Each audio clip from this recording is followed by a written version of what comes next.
Well, hello, Blue Ridge. I'm excited to tell you all about a 3-week sermon series starting this Sunday entitled Renew, which is what we're seeking to accomplish together as a church. A renewal of the very clear direction that Jesus has for Blue Ridge. You know, it's been several months ago now that we asked you all to join us in prayer as the elders, the staff, the deacons, several of the key ministry leaders within our church were fasting and praying while we were reviewing the scriptures together and asking God to guide us in a path and a plan so that we might become a church that would be a little bit like what 1 Chronicles 12 says about the sons of Issachar, that they were men who understood the times with a knowledge of what Israel was to do.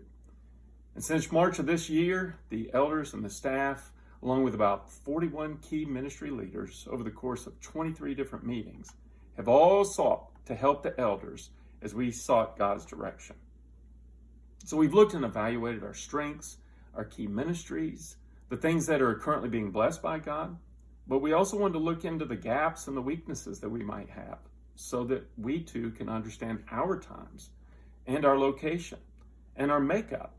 to gain a knowledge of what we must do in seeking to effectively steward all that God has given us, and He's given us a lot,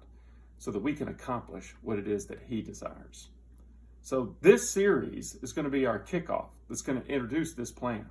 moving us in a direction that's going to be purposeful in reaching the lost and in making disciples and strengthening families and growing in our love for God and for one another.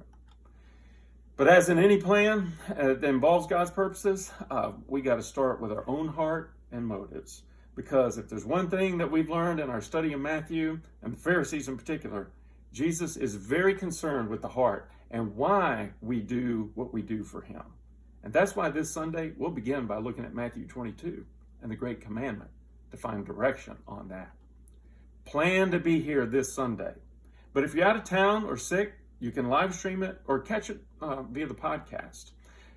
But be ready to allow God, through His Word, to show each one of us the kind of heart that He has for us and the kind that we want to have for Him.